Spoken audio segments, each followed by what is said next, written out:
Hola, hola, ¿cómo están? Sean todos bienvenidos a este nuevo programa donde continuamos estudiando como siempre el libro de Daniel. Acuérdense que esta es la segunda parte del video, así que si se perdieron la primera, los invito a que puedan ir a nuestro canal de YouTube, que puedan de paso suscribirse a nuestro canal y así van a estar atentos cada vez que subimos un video nuevo. Como pueden ver, no estoy solo, sino que estoy con mi compañero que siempre está acompañándonos explicando cada uno de los versículos. Mati, ¿cómo estás? Hola Mariano, hola a todos los que están ahí del otro lado. Muchas gracias por acompañarnos, por los mensajes de agradecimiento, también por la ayuda que nos están brindando. Estamos en un periodo del estudio de Daniel y estamos llegando ahí a la etapa fuerte, diríamos, ¿no? Estamos ya terminando la parte histórica y dentro de poco vamos a ir a la parte netamente profética. Así que no se pueden perder. Si todavía no vieron los programas anteriores, los invitamos a que vayan a nuestro canal de YouTube. Ahí están a su disposición. Les recordamos solamente una vez más, pero nomás para que tengan en cuenta, porque hay muchos que nos ven a través de la televisión, ¿no? Si por ahí no pudieron ver el programa o por ahí aquellos que se perdieron en el momento del estreno, una vez que el programa se salió al aire, ¿no?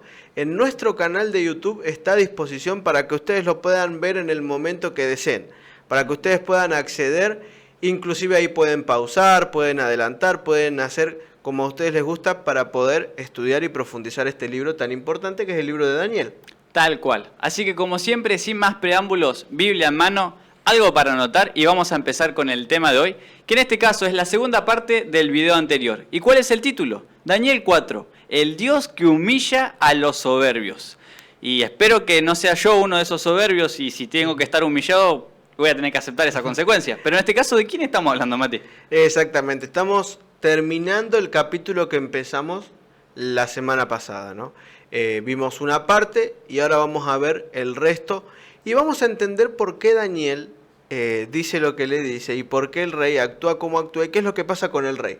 ¿Qué pasa con esa profecía que tuvo el rey Nabucodonosor, ese sueño que fue una profecía, si se cumplió o no se cumplió, qué sucedió y si Dios utilizó eso para enseñarle algo a Nabucodonosor, ¿no? Y lo último que repasamos fue el siguiente versículo, ¿no, Mariano? Versículo 27. Por tanto, oh rey, acepta mi consejo. Tus pecados redime con justicia, y tus iniquidades haciendo misericordia para con los oprimidos. Pues tal vez será eso una prolongación de tu tranquilidad. Y para repasar un poquito los conceptos, lo que Nabucodonosor había soñado era que había un árbol gigante que llegaba hasta el cielo. Este árbol estaba era tan grande, ¿no?, que todas las aves, dice, se anidaban en él, los animales se refugiaban al pie de este árbol y era esplendoroso, hasta que en un momento, por un vigilante, ¿no?, un santo vigía, ¿no?, se da la orden de que el árbol sea talado y que se lo encadenen sus raíces, ¿no? Y el periodo que iba a estar este tiempo encadenado iban a ser 7 años, 7 tiempos, dice, ¿no? Recuerden que ya lo estudiamos y los invito a que vayan a ese programa a verlo, que es el programa anterior. Y Daniel le dice a Nabucodonosor, bueno, te voy a interpretar esto que es el sueño que vos viste. Este sueño tiene que ver, oh rey, con vos, con tu majestuosidad, y resulta que pasa algo, le dice. Es momento de que reconozcas al Señor, porque tu reino va a ser dado a otras personas, y por un periodo de 7 años vas a dejar de ser una persona y vas a pasar a ser un animal. Sí.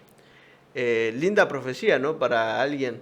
Claro, hermoso. Más sabiendo que uno es conociendo a Nabucodonosor, ¿no? Siendo rey de un imperio bastante majestuoso y grande, que te digan que tu reino puede que se vaya a destruir y encima vas a ser un animal. Todo eso que construiste no lo vas a poder disfrutar, ¿no? Claro.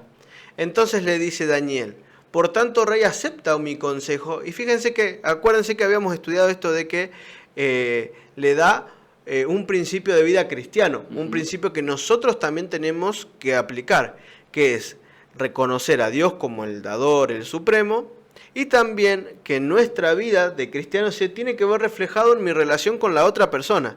No alcanza con amar al Señor si no amo al que tengo al lado, ¿no?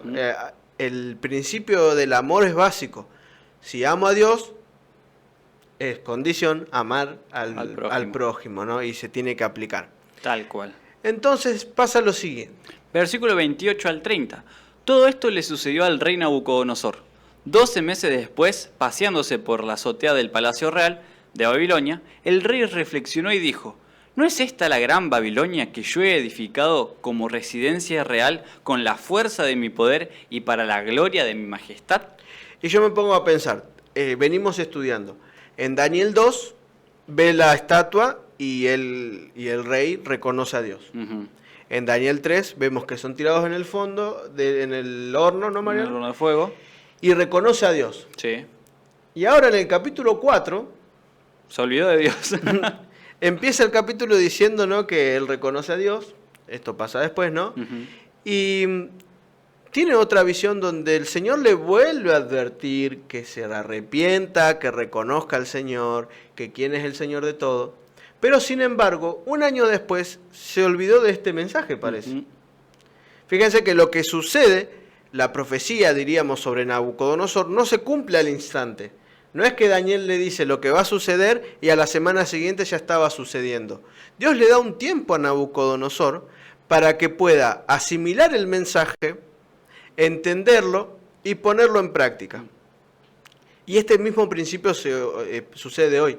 Claro. Dios no nos obliga, y eso tenemos que entender, ¿no?, a hacer todo de manera abrupta. Y eso es algo que tenemos que entender, porque muchas veces decimos, bueno, aprendo algo, quiero hacer algo, y no me sale, y me caigo, y me frustro, y ya suelto enseguida, ¿no? Uh-huh. Como si fuera que el Evangelio es algo mágico, ¿no? Claro. Que nos transforma mágicamente y de un día para el otro. Cuando no es así. Es un proceso, como decimos siempre. Exactamente, tenemos que entender que la vida del cristiano es un proceso constante. Siempre tengo que ir tomando decisiones, tengo que ir cambiando hábitos, ¿no? Uh-huh. Y de esto se trata, ¿no? De mejorar nuestros hábitos, de vivir de una manera más simple y llana con el Señor, una relación más directa. Entender que no todos vivimos el cristianismo de manera igual, claro, ¿no? Que todos tenemos, porque si bien, a ver, cerrando esta idea, ¿no? Si bien no todos conocemos a Dios de la misma manera, Dios sí es el mismo, uh-huh, pero las relaciones con Dios son personales, porque Él es un Dios personal, ¿no?, con cada uno de nosotros. Y allá estaba viviendo Nabucodonosor la gran vida, ¿no? Y dice que estaba paseando por las azoteas y se puso a contemplar. Y dice que ¿no es esta la gran Babilonia que yo he edificado como residencia real con la fuerza de mi poder y para la gloria de mi majestad? Cuánta humildad vemos en este muchacho, ¿no? La verdad que sí, impresionante el rey, bastante humilde con su poder, con su gloria, con su majestad, y en este caso con... hay que ser un poquito realistas, Mati, si me lo permitís. El hecho de que Nabucodonosor haya estado sentado, haya estado caminando por su azotea, yo creo que un poco el ego se te sube cuando ves toda la construcción, ¿no? Obviamente. Y cuando no tenés a Dios en tu corazón, los esfuerzos o las cosas que uno logra... obviamente es fácil de que ese ego supere a Dios y que empecemos a pensar, yo hice esto, yo sudé o como se dice, ¿no?, la frase acá en Argentina, yo me rompí la espalda para poder trabajar y conseguir lo que tengo, ¿no? Uh-huh. Y cuando no está Dios en la ecuación de nuestra vida, es como muchísimo más fácil pensar que por nuestras fuerzas y por nuestros medios es que conseguimos las cosas, cuando claramente no es así. Ahora la pregunta es,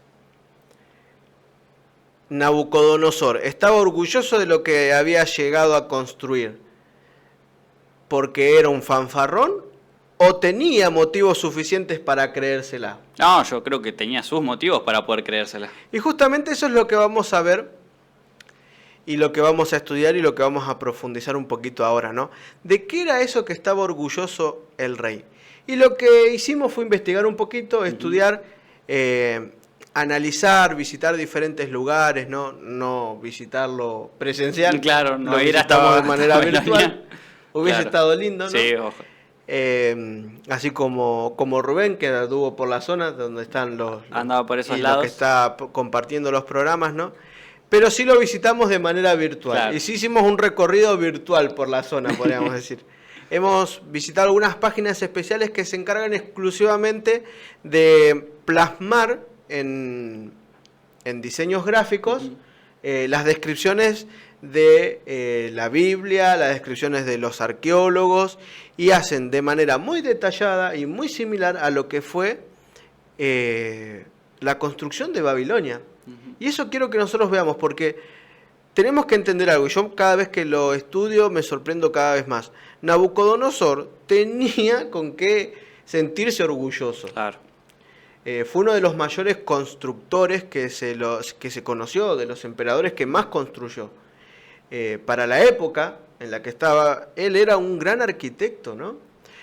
Lo que están viendo en la pantalla, como podemos ver, era una representación real de lo que fue Babilonia. Babilonia fue construida y tenía alrededor de 20 kilómetros de diámetro. Era una de las ciudades más grandes y fortificadas. En el medio estaba lo que se conocía como, o sea, hacia un costado estaba el Éufrates, o sea que el Éufrates pasaba por el medio de la ciudad y había construcciones a ambos lados del río. Había hecho un sistema que vamos a ir estudiando que permitía navegar y llegar hasta las puertas de Babilonia y poder traer el comercio hasta las puertas mismas de la ciudad. Así que era un lugar sumamente concurrido. Era sumamente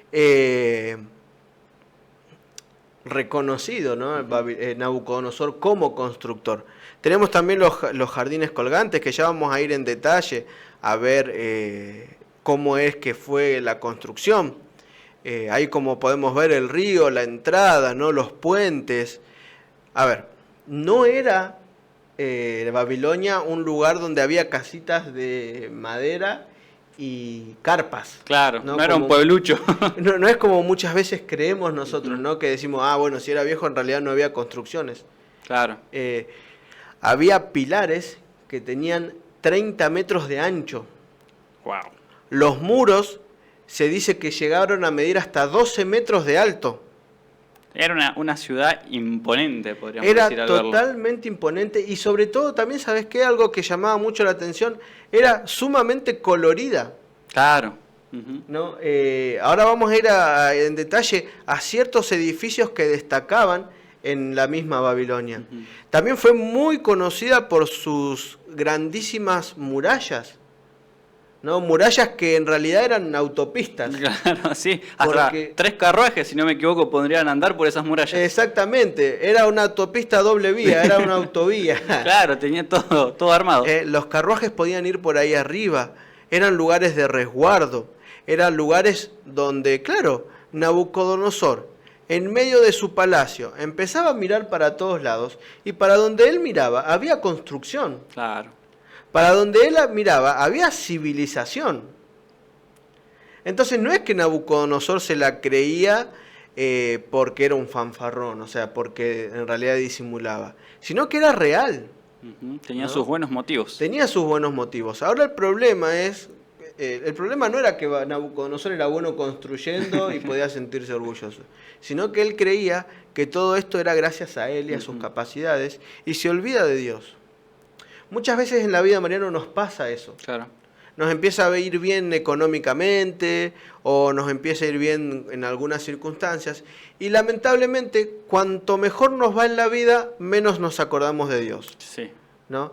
Cuando se viene una dificultad, ¡ay sí, Diosito mío! Ahí es donde siempre lo buscamos. Y personalmente también me pasa muchas veces. Esto no es que estamos echando piedras tirando piedras para acá, afuera, ¿no? Acá somos todos igual de pecadores. Exactamente, ¿no? Eso a uno nos pasa, ¿no? Que por ahí te levantás y no tenés ganas de orar. Y salís sin orar. Y vos decís, bueno, después oro, total. Ahora, cuando se viene alguna dificultad, nos empieza a agarrar algún dolor, algún malestar, quizás un resultado no nos va como nosotros esperábamos. Quizás esa platita en el fondo que teníamos no llegó a alcanzar para lo que necesitábamos. No logró tener la ganancia que queríamos. Ahí sí, ¿no? Dios, necesitamos tu ayuda. Y de rodillas y ahí pedimos. Sí de rodillas, ¿no? Cuando en realidad debería ser al revés. Nuestra vida entera tiene que hablar que alabamos al Señor, ¿no? podemos caer en esto mismo sin tener tantas construcciones encima, ¿no? Claro. Entonces, Babilonia era realmente bella. Ahora, ¿de dónde sacamos toda esta información? ¿Sabes? Hay tres fuentes principales en las cuales se basan los historiadores o aquellos que escriben, y son las siguientes, Mariano.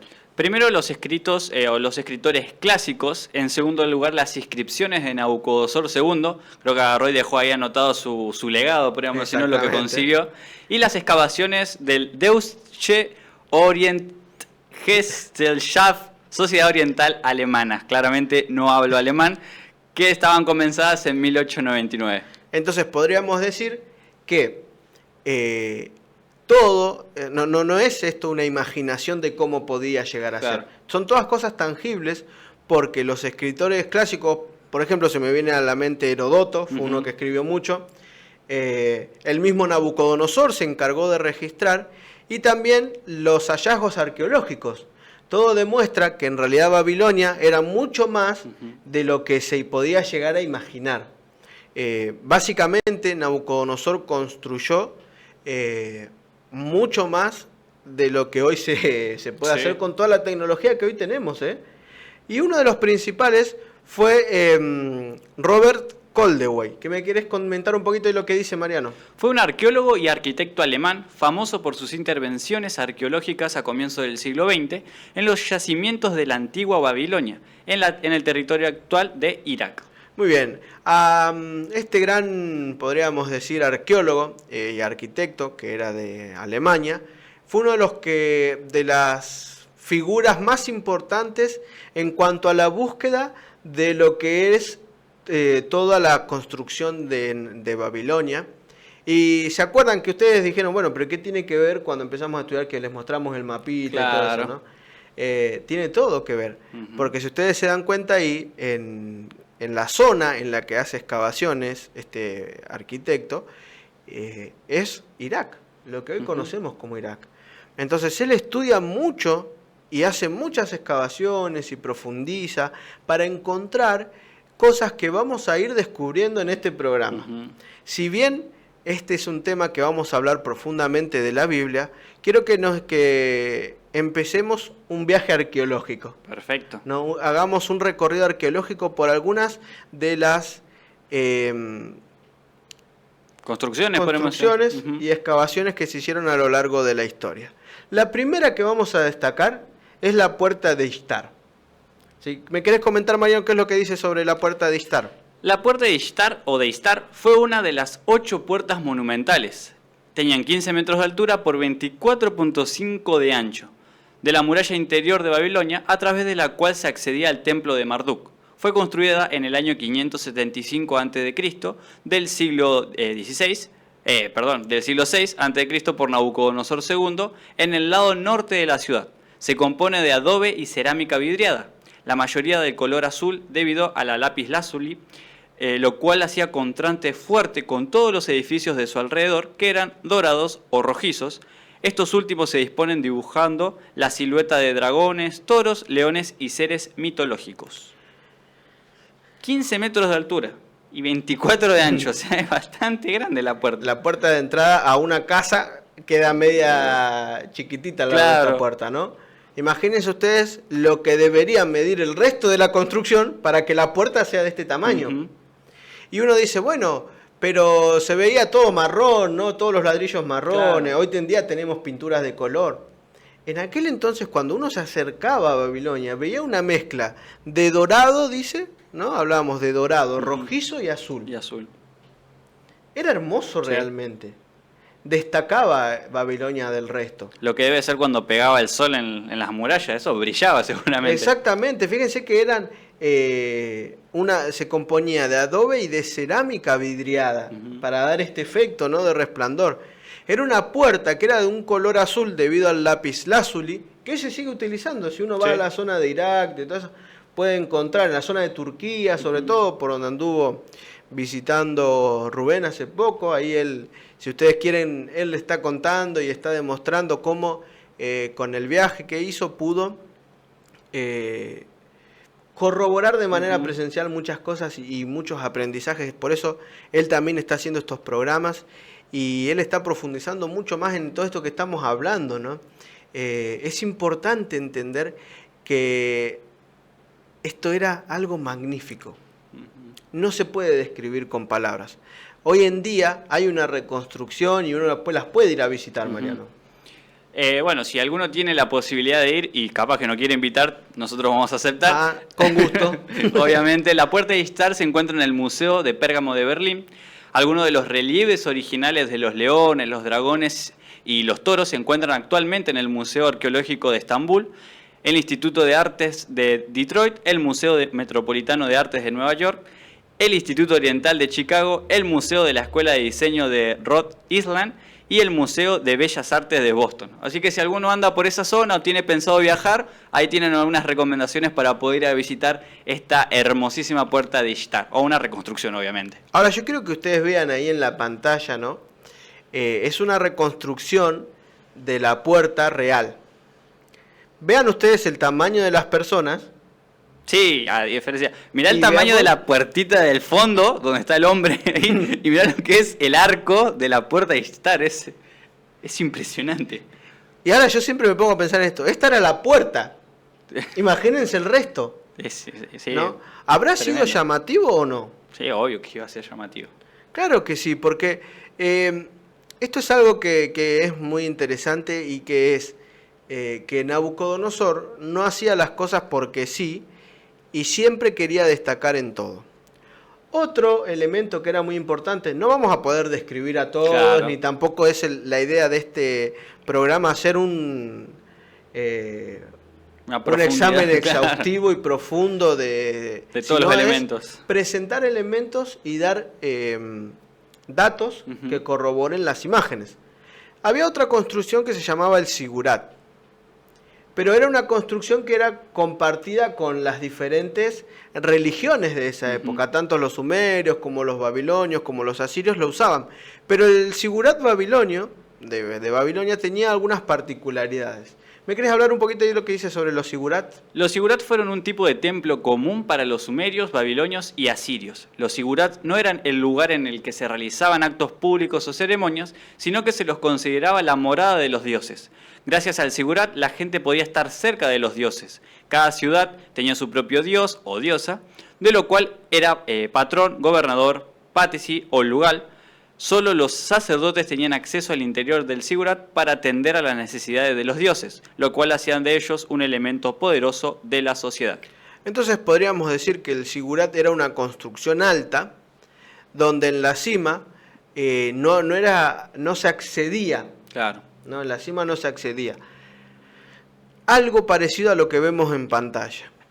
Hoy en día hay algunos restos de este Sigurat y hay varios Sigurat que hay construidos. Por ejemplo, tenemos ahí en la pantalla, podemos ver el Sigurat de Ur en Irak y el Sigurat de Dur Kurigalzu, patrullado por un soldado estadounidense en Irak también. Fíjense qué interesante las construcciones. Y fíjense ustedes el tamaño del soldadito y el tamaño del Sigurat. Bastante imponente también. Son construcciones realmente altas, son construcciones que son realmente imponentes. En este Sigurat, como hablábamos hoy, era un montículo, era un lugar alto, donde era la casa del dios, podríamos decir. Tenían su propio departamento en la ciudad, ¿no? Exactamente, la mejor ubicación tenían. Claro. Ahí ponían... no hacían sacrificios, pero sí había estatuas y los sacerdotes solían asistir para que los dioses le comenten, los dioses que ellos tenían, claro, le comenten el destino de la humanidad, le hablen sobre, por ejemplo, qué era lo que tenían que hacer, qué pasaba con tal o cual persona. Entonces, era un lugar de adoración, pero no era un lugar... que se asistía para hacer las ceremonias y todo, ¿no? No era lo que hoy, por ejemplo, es una iglesia, donde claro, se va a adorar directamente, sino que nomás era un lugar para que... Podríamos decir que era una especie de principio del santuario. Claro. ¿No? Donde dice, harán un lugar para mí y yo habitaré en medio de ellos, le dijo Dios a Moisés. Esto era un lugar... Con un Sigurat en la ciudad, ellos estaban tranquilos de que los dioses habitaban en la zona. Claro. Entonces era una construcción Podríamos decir una copia del santuario. Que era muy costosa, era muy imponente, pero que en realidad no se utilizaba cotidianamente. Otra construcción era la esaglia. ¿Qué es esto? Estaba situada en este caso al sur de la Sigurat Etemenanki, conocido en la tradición judeocristiana como Torre de Babel. En el templo se rendía culto a la imagen de Marduk, rodeada por las imágenes de culto de todas las ciudades que se habían rendido a la hegemonía del imperio babilónico desde el siglo 5, 6, 7 o 18 a.C. Habían también un pequeño lago llamado Apsu o Apsu por los sacerdotes babilonios. Este Apsu era una representación de Enki, padre de Marduk, que como dios de las aguas vivía allí, pues se consideraba que era el origen de todas las aguas dulces sobre las que flotaba la tierra. Hay una característica principal que tiene una religión politeísta. Es que a todos los elementos le suelen dar el origen a través de un dios, ¿no? Hay un dios para tal cosa, un dios para tal otra. La diferencia con el dios monoteísta en el cual creemos nosotros es que hay un dios único, Padre, Hijo y Espíritu Santo, un dios triuno, pero que es un dios único, que es el dador de la vida, el creador de la tierra. Ellos tienen para cada uno un dios, una característica especial. El dios de la guerra, el dios de la fertilidad, el de la lluvia. El dios de la lluvia, exactamente. En este caso, el padre de Marduk era el dios, el creador del origen de todas las aguas dulces. Este era una especie de templo que estaba frente al Sigurat, al que habíamos estudiado, pero que en este lugar sí asistían los sacerdotes y sí se podían hacer rituales. Esto sí podríamos decir que era más parecido a una iglesia de hoy en día. Exactamente, a una iglesia, templo de cualquier religión, ¿no? Hablando de cualquier religión. En este lugar se hacía todo lo que tenía que ver con la adoración, ¿no? Se llevaba a cabo los rituales, los diferentes rituales que se hacían, y se encontraba frente al Sigurat, que era lo que habíamos estudiado anteriormente. Entonces, de este lugar el sacerdote ascendía hacia ese lugar. Tenemos que entender que este era un lugar importante, porque acá se desarrollaba la vida eclesiástica, podríamos decir, de Babilonia. Este era el lugar donde se encontraba la Torre de Babel, inclusive, ¿no? Ahora hablando un poco acerca de otra gran construcción, ¿no? Algo que hasta el día de hoy no se sabe ni cómo se hacía. En este caso vamos a hablar de los famosos jardines colgantes de Babilonia. El geógrafo griego Estrabón, quien describió los jardines en el siglo I a.C., escribió: "Este consta de terrazas abovedadas, alzadas unas sobre otras, que descansan sobre pilares cúbicos. Estas son ahuecadas y rellenas con tierra para permitir la plantación de árboles de gran tamaño. Los pilares, las bóvedas y las terrazas están construidas con ladrillo cocido y asfalto". O sea, con ladrillo cocido y asfalto, este imperio podía poner árboles gigantes unos sobre otros. Exactamente, sobre las construcciones. Es impresionante, ¿no? Hoy hay algo conocido que se llama techos verdes o techos vivos, le dicen, ¿no? Aquellos que, por ejemplo, practican permacultura suelen utilizar este tipo, donde a los techos le ponen plantas y pasto, ¿no? Para que... Pero acá no estamos hablando de árboles y plantas, no. O sea, de plantas y pasto. Acá estamos hablando de árboles grandísimos. Generalmente por lo que se plantaba en la zona y por el lugar eran palmeras muy altas. O sea que tenían que ser lugares que resistan. Sí. Y en uno de los escritos de Nabucodonosor, él dice que haciendo excavaciones llegó hasta las aguas. Y está hablando de las napas. Hoy hablábamos, ¿no, Mariano? Que decíamos, está bien, podés llegar hasta las napas. Claro. Pero ¿cómo sacás el agua de ahí para que vaya hasta arriba de las construcciones? Claro. Estamos hablando de construcciones de más de 10 metros de alto. Y en esos lugares había jardines colgantes. Eso es un misterio que todavía la mayoría de los estudiosos quieren revelar. Y no hay una conclusión exacta. Solamente tenemos algunas descripciones de lo que fue, pero no el por qué. Eran plantaciones de árboles, por lo que sea. Y en una de esas terrazas seguro que Nabucodonosor estaba paseando cuando dijo, esta es la Babilonia que yo construí. ¿No? Entonces, era un buen constructor. Llegó a escribir, no, a construir muchas cosas. Fíjense lo que dice la siguiente imagen. Entonces yo, Nabucodonosor, edifiqué el palacio sede de mi majestad, vínculo de la raza de los hombres, morada de la alegría y el regocijo. Esto está encontrado en el cilindro de Grotefend, que es una... Bueno, no puse la foto, tendría que haber puesto, ¿no? Es un cilindro, como se llama, donde se escribía en cuneiforme, ¿no? En el idioma parecido al sumerio también. Entonces, el mismo Nabucodonosor edificó el palacio. Él mismo fue quien le dio al imperio babilónico la postura de imperio babilónico. Porque si bien Nabopolassar, que fue el padre, empezó la conquista, quien fue el emperador máximo del imperio babilónico fue Nabucodonosor. Fue la que hizo relucir, podríamos decir, Babilonia. Exactamente, fue él solo lo que lo hizo relucir, no tanto como ciudad, sino también como esplendor en cuanto a expansión territorial, ¿no? Fue Nabucodonosor, porque si vos te pones a pensar en los sucesores de Nabucodonosor, se pierde el imperio. Así que los 43 años que tuvo Nabucodonosor gobernando, fue gracias a él, gracias a su poder, gracias a sus estrategias militares, gracias a sus conocimientos de construcción, que Babilonia fue lo que fue. Después hay otro pensamiento más del mismo Nabucodonosor. Construí con ladrillos y betún una poderosa muralla, que, cual montaña, no podía ser movida de su lugar. Luego la adosé a la muralla de mi padre, coloqué sus cimientos en el seno de las profundidades, su cima se alzaba como una montaña. A lo largo de esta muralla, y con el fin de reforzarla, construí una tercera con cimientos de ladrillos, colocados desde el seno de las profundidades y puse su fundamento.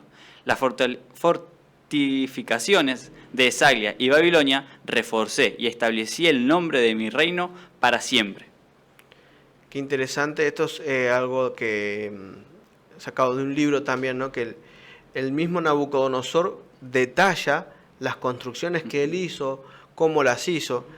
Seguramente, pero seguramente que muchas de las construcciones de hoy en día, muchos principios de los arquitectos, son tomados de estas declaraciones, ¿no? Son tomados de estos principios que el mismo Nabucodonosor, pusimos ahí, ¿no? Nabucodonosor el constructor. Claro, constructor e innovador, podríamos ponerle. Exactamente, también. No solamente era un constructor, él diseñaba cosas de máximo nivel, ¿no? Podríamos decir. ¿Y por qué se dice que Nabucodonosor fue? Bueno, era lo suficientemente orgulloso para ponerle un sello a cada ladrillo, ¿no? ¿Qué dice ahí, Mariano? Nabucodonosor dejó estampar a casi todos los ladrillos de sus proyectos de construcción.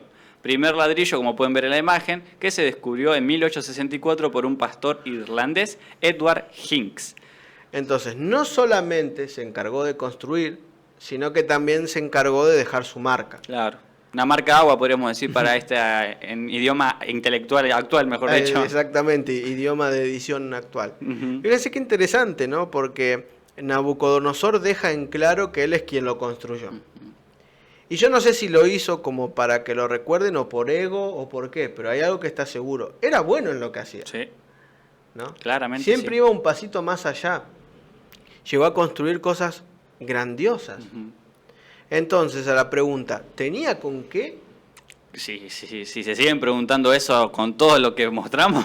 Claro que sí, ¿no? Tenía obviamente sus motivos. Ahora, todo lo que él construyó, todo lo que él trabajó, todo lo que él consiguió, no fue gratis. Claramente no. Alguno tuvo que pagar. ¿Qué dice la imagen? Consecuencia de la expansión. La extensión del imperio de Nabucodonosor reportó un alto costo de vidas humanas, tanto de las naciones derrotadas como de sus propios soldados muertos en batalla. Entonces, yo creo, y hay una realidad, Nabucodonosor fue un gran gobernante. Sí. Fue un gran constructor, como acabamos de ver, ¿no? También. Pero todo gran acto heroico tiene su costo, ¿no? Claro. Nabucodonosor, yo creo que en ningún momento se habrá puesto a pensar en las vidas que perdió. No vamos a hablar de los enemigos, pero de los propios soldados.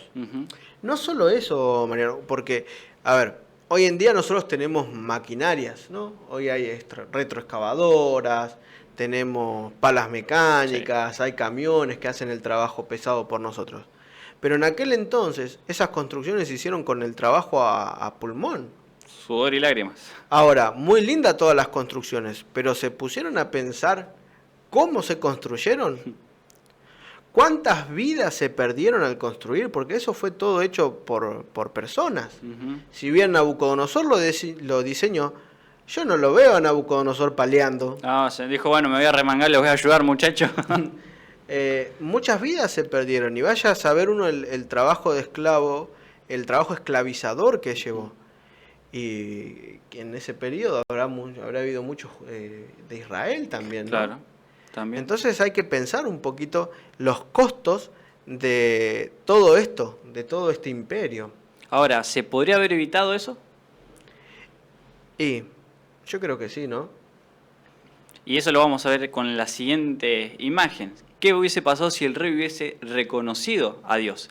El rey estaría admitiendo que no debería haber efectuado las conquistas que realizó, que la opresión que había impuesto sobre los varios países del antiguo Medio Oriente no debió haber sido aplicada, que no debió haber puesto en la cárcel a los prisioneros de guerra, que los exiliados, tales como los profetas que tenía delante de sí, no debieron haber sido traídos a Babilonia y que debieron haber sido devueltos a sus propias tierras. En esencia, el rey estaría diciendo que una gran parte de lo que había logrado como rey, sus más grandes proezas, estaban mal. Ahí nomás, vamos a ir a esta imagen, vamos a entender un poquito estos pensamientos que estamos hablando. Acá lo que estamos diciendo es que, por ejemplo, Nabucodonosor, si reconocía el costo de todo lo que él logró, un ser humano promedio, claro, mínimo hubiera tenido remordimiento. ¿No? Porque fíjense que él fue opresor, puso en jaque a la mayoría de los pueblos, ¿no? Claro. Puso en cárcel a los prisioneros de guerra, generó exiliados, muchos fueron traídos a Babilonia expatriados de su hogar. O sea que en realidad esta grandeza trajo mucho sufrimiento alrededor. Babilonia fue un imperio grandísimo, pero también ese imperio grandísimo llevó a que vaya muchas consecuencias negativas. Y hay algo que fue principal en la vida de Nabucodonosor hasta que reconoce a Dios, y es su tiranía. Porque sí, fue inteligente, fue importante para la historia, fue un imperio importante, pero su principio fue la tiranía. Fue el hacer sufrir a muchas personas. ¿Cuántas familias destruyó Nabucodonosor queriendo hacer lo que logró hacer? Claro. Y muchas, seguro. ¿Cuánto tenía en valor en sí y cuán poco le importaba el otro? Claro. ¿No? Todo lo que logró fue pisando. Y eso me lleva a pensar, Mariano, porque hoy también a veces actuamos de la misma manera. No vamos a levantar un imperio. No, pero por ejemplo, Babilonia, pero por ejemplo, por querer escalar un poquito en el trabajo, le pisamos la cabeza al otro. Por querer comprarnos algo y robamos y nos quedamos de algo. Total, ¿qué importa el otro? Claro. ¿No? Por querer siempre un poquito más, nos importa cada vez menos el otro.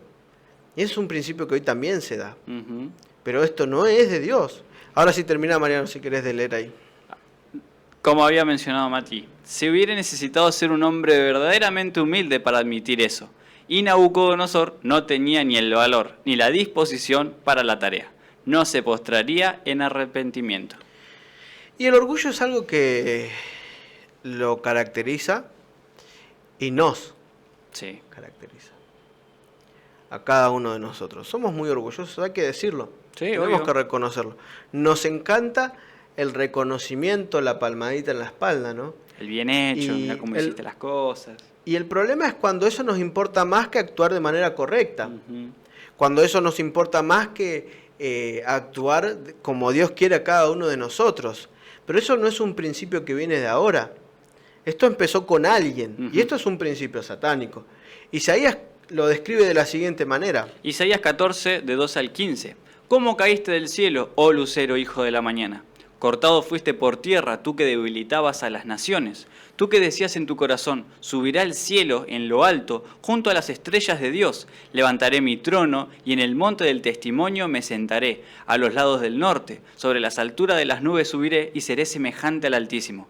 Mas tú derribado eres hasta el Seol, a los lados del abismo. Interesante, ¿no? Este principio de querer ser más de lo que somos, creernos, y ese es un problema. Porque fíjense que dice, ¿no? Cortado fuiste por tierra y que tú decías en tu corazón, subiré al cielo, siempre arriba, ¿no? Claro. Todo alto.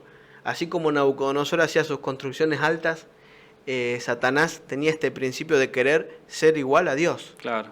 Subiré, seré semejante al Altísimo, porque yo soy como Dios, yo quiero ser como Dios. Mirá, si soy bueno, mirá, si hago las cosas bien, mirá, si Soy tengo perfecto, poder. puede ser. Exactamente. Pero sin embargo, el mismo principio que se aplicó en Satanás, se aplica en Nabucodonosor, queriendo ser lo más de lo más, podríamos decir, ¿no? Claro. Querer ser más que los demás, terminó siendo derribado hasta el Seol. Ahora, ¿cómo se aplica eso? Se le aplica a Nabucodonosor para que él pueda aprender y entender que es Dios quien manda.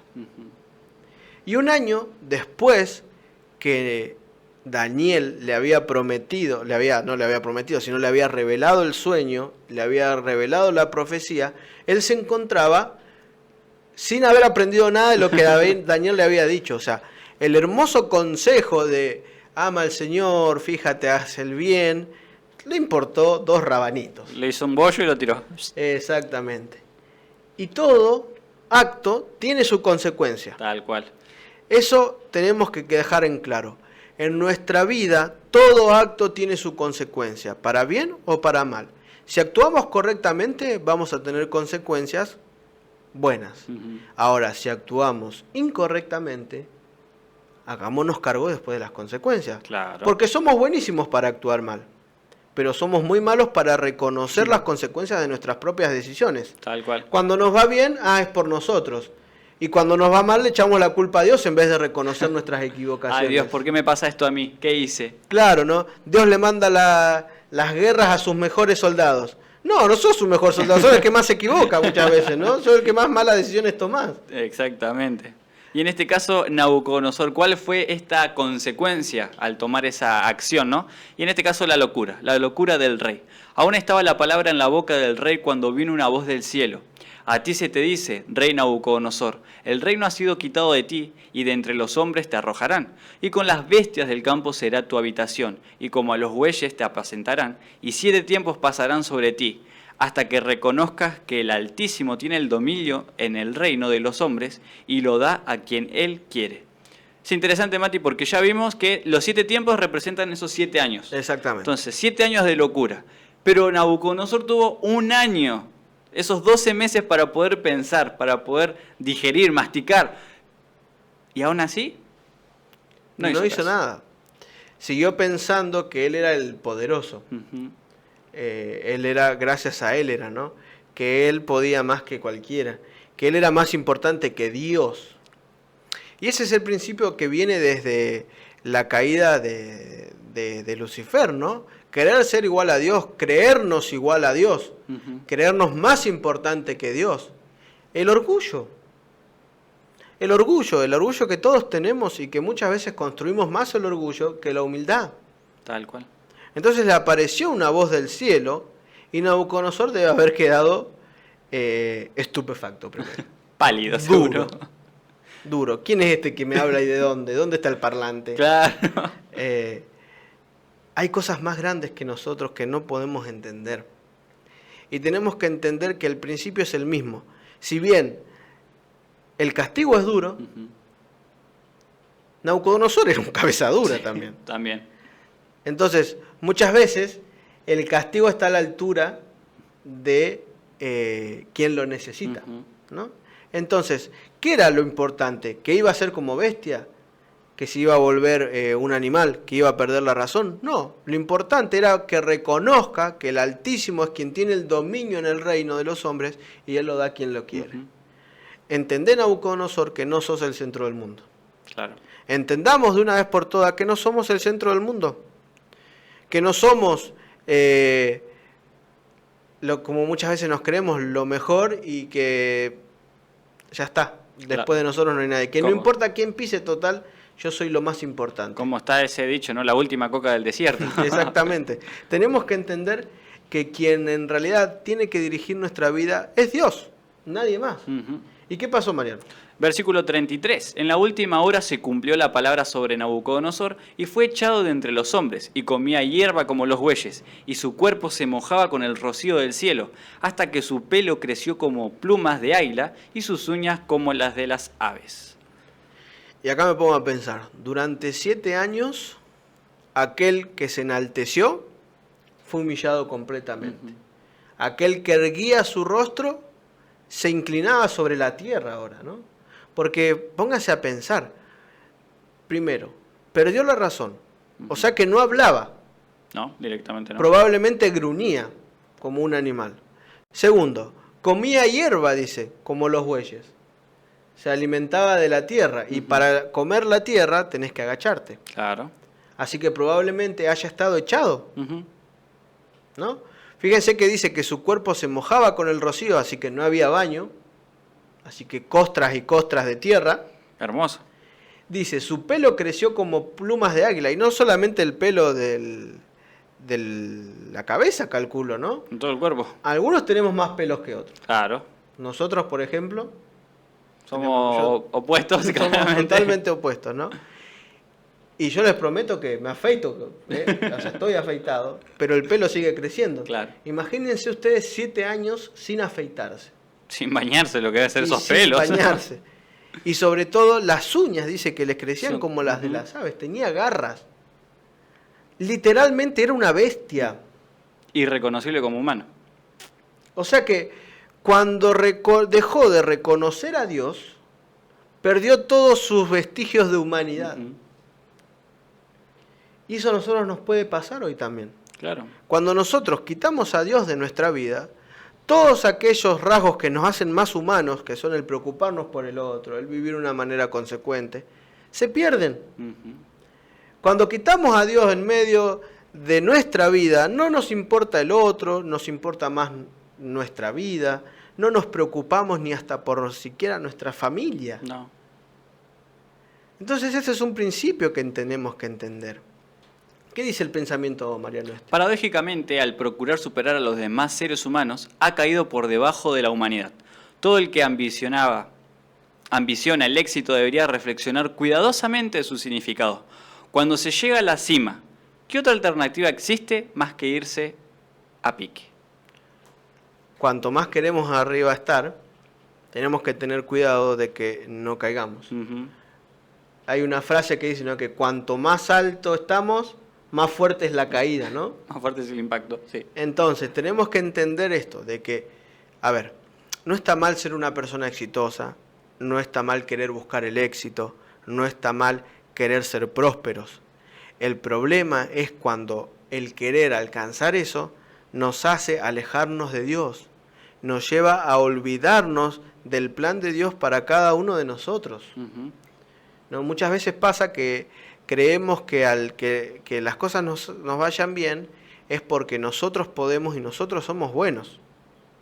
Y saben, durante este periodo de 7 años, no solamente lo dice la Biblia, hay algunos otros testigos que hablan de lo que pasó con Nabucodonosor y puse algunos ejemplos, ahí pusimos algunos ejemplos. ¿Querés compartir, Mariano?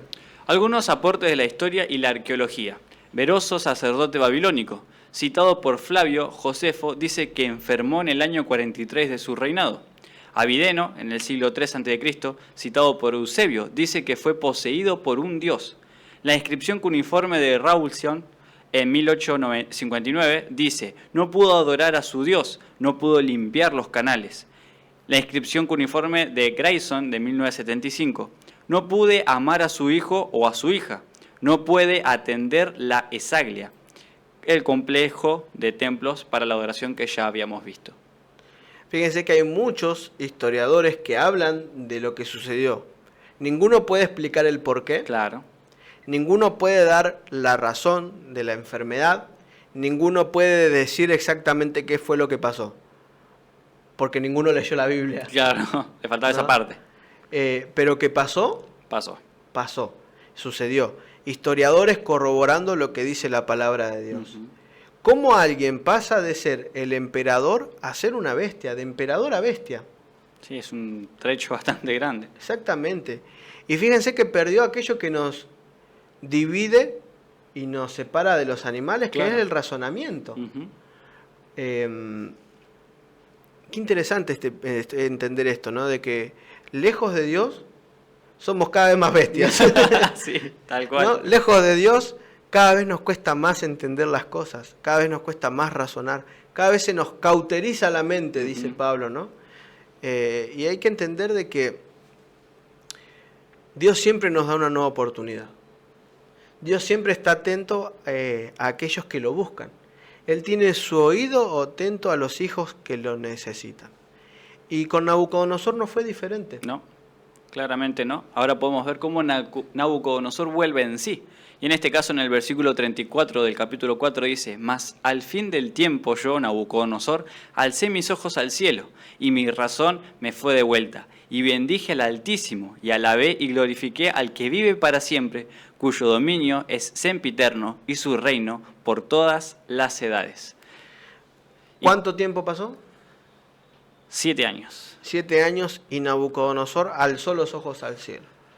Se acordó de Dios, Ujú. reconoció a Dios. ¿Y qué pasó? Ahí automáticamente mi razón le fue de vuelta. Y ahí, eso es lo que creo que es la parte más linda, Mati, como decís. A pesar de nuestros errores, a pesar de que capaz que tenemos un periodo de nuestra vida donde nos podemos alejar de Dios, por X motivo, cada uno sabe, ¿no? O tiene su recuerdo. Pero aún así, Dios está ahí, esperando a que nosotros, así como Nabucodonosor, alcemos nuestros ojos, reconozcamos a Dios y automáticamente alabarlo, glorificarlo y saber de que Él es el que tiene el control de todas las cosas. Y acá hay 3 palabras claves que nos permiten entender el aprendizaje de Nabucodonosor, ¿no? Bendije, alabé y glorifiqué.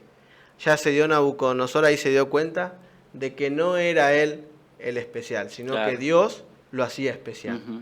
¿no? Porque lejos de Dios no somos nada. No Somos somos más más que bestias. pecadores. Esa frase me gustó, somos más bestias. O sea, lejos de Dios no somos más que pecadores Ujú.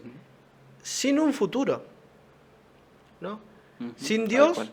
no somos nada. Con Dios somos Somos todo, todo. ¿no? Porque Dios murió en la cruz por cada uno de nosotros. Y Daniel 4:35 dice: Todos los habitantes de la tierra son considerados como nada, y Él hace según su voluntad en el ejército del cielo y en los habitantes de la tierra, y no hay quien detenga su mano y le diga: ¿qué haces? Y acá tenemos a Nabucodonosor escribiendo la Biblia, Qué lindo. ¿no? Hay un capítulo, unos versículos escritos por el mismo Nabucodonosor. ¿Valió la pena entonces todo ese esfuerzo? Parece que sí valió la pena. ¿Valió la pena entender esa prueba que Dios le puso? Y fíjense que dice ahí, ¿no? Que son como nada. Y esto nos lleva a un paralelismo con Isaías. Ujú. Isaías 40:17, ¿qué dice? Como nada son todas las naciones delante de Él, y en su comparación serán estimadas en menos que nada, y que lo que no es. Y acá está hablando del Dios Redentor, ¿no? Como nada son todas las cosas delante de Él. O sea, somos insignificantes. Pienso que cuanto más insignificantes nos reconocemos, más humildes somos, y eso significa que más cerca estamos de Dios. Tal cual. Porque cuanto más orgullosos somos, hay un principio de que más lejos de Dios estamos. Tenemos que entender de que Dios nos está invitando constantemente. Dios nos está invitando a que constantemente nos acerquemos a Él, a que constantemente lo reconozcamos como quién es Él, Ujú. ¿no? Y hay otro versículo que está muy emparentado con la segunda parte del versículo que leíamos recién y que está en Isaías 43. El versículo 13 dice: aún antes que hubiera día, yo era, y no hay quien de mi mano libre. Lo que hago yo, ¿quién lo estorbará? Interesante, ¿no? Acá vemos supremacía total divina. Un Dios todopoderoso, un Dios capaz de darle los reinos a quien Él quiera, un Dios capaz de devolverle la vida a un Lázaro, un Dios capaz de devolverle la ceguera a un ciego. A un ciego, un Dios capaz de separar aguas. De separar aguas. A un Dios que es poderoso. Lo que hago yo, ¿quién lo estorbará? O sea, si yo lo digo, ¿quién lo va a impedir? Mi voluntad se hace y punto. Un Dios totalmente poderoso. Un Dios que rige sobre el mundo. Ahora la pregunta es, ¿rige sobre nuestras vidas? ¿No? Y Nabucodonosor dice lo siguiente. En el mismo tiempo mi razón me fue de vuelta, y la majestad de mi reino, mi dignidad y mi grandeza volvieron a mí. Y mis gobernadores y mis consejeros me buscaron, y fui restablecido en mi reino, y mayor grandeza me fue añadida. Qué hermoso, ¿no? A pesar de que él tenía todo el poder, tenía esa majestuosidad de su imperio, luego de reconocer a Dios, aún le fue añadido más todavía. ¿Sabes qué me hace acordar mucho la historia de Job? No, que Job perdió todo, pero él decidió ser fiel a Dios. La diferencia es que Job reconocía a Dios. Claro. Nabucodonosor aprendió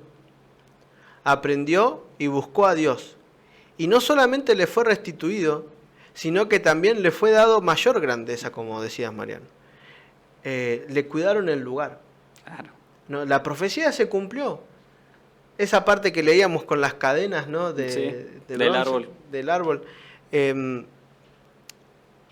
Todo lo que Dios dice se cumple. Todo lo que Dios promete se va a cumplir.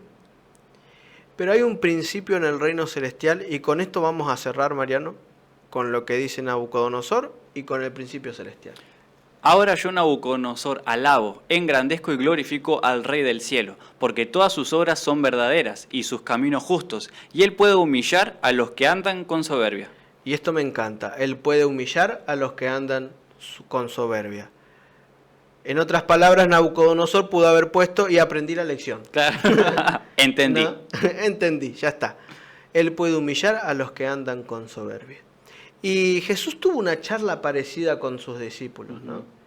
Y es un principio cristiano que se tiene que dar y que se da en nuestras vidas. Y dice Mateo 20, del 25 al 28, lo siguiente. Entonces Jesús, llamándolos, dijo: ¿Sabéis que los gobernadores de las naciones se enseñorean de ellas, y los que son grandes ejercen sobre ella potestad? Mas entre vosotros no será así, sino que el que quiera hacerse grande entre vosotros será vuestro servidor, y el que quiera ser el primero entre vosotros será vuestro siervo. Como el Hijo del Hombre no vino para ser servido, sino para servir, y para dar su vida en rescate por muchos. Y ahora estamos en una fecha muy especial, Sí. ¿no? En la Semana Santa, donde se recuerda, no vamos a entrar en la fecha, de quién es la festividad, ¿no? Sino que el mundo se predispone por una fecha en particular para recordar la muerte de Cristo en nuestro favor, ¿no? Donde hablamos acerca de que Él sí podía ser orgulloso. Él sí. Él sí tenía todo para ser orgulloso. Sin embargo, decidió dejar a un lado eso y hacerse humilde. Y los discípulos estaban discutiendo, a ver, Señor, ¿quién es el más grande, no? Y dice, ustedes entiendan, ¿no se acuerdan de Nabucodonosor? Claro. ¿No se acuerdan de la historia de Nabucodonosor? Los gobernantes de las naciones sí se preocupan por sus cargos. Pero acá el principio celestial es este. Aquel que quiera ser el mayor, tiene que ser el siervo. Y los discípulos tranquilamente le podrían haber dicho, nada, Señor, eso porque vos no entendés. Claro. ¿No? Pero Jesús hablaba con causa.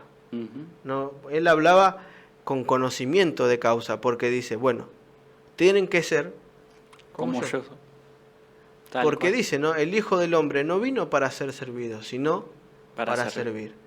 Entonces la mejor manera de predicar humildad es con el ejemplo. Tenemos que empezar a pensar un poquito más en cuáles son las cosas que nos están motivando. ¿Cuáles son los objetivos que tenemos a corto, mediano y largo plazo en la vida? ¿Qué es aquello que queremos ser? ¿Un gran constructor? ¿Qué es aquello que queremos ser? ¿Un conquistador? ¿Qué queremos ser? ¿Un siervo? Porque yo creo que nadie se proyecta esclavo, ¿no? Claro, Nadie no. se proyecta siervo. Pero en los principios celestiales, si cuando Cristo vuelva pronto a buscarnos, así como todas sus promesas se cumplen, ser uno de los mayores en el reino, tenemos que empezar a vivir una vida humilde y de servicio. Y hasta acá va a ser el programa de hoy, pero no se pueden perder el programa del día de mañana, así que estén atentos. Nuevamente los invito a que se puedan suscribir, que puedan activar la notificación para que estén enterados cada vez que subimos un video nuevo. Muchísimas gracias a todos ustedes por acompañarnos, ya sea desde el canal local o del canal de YouTube, como en el canal de la televisión, y los esperamos en el próximo video. Espero que Dios los bendiga mucho y hasta la próxima.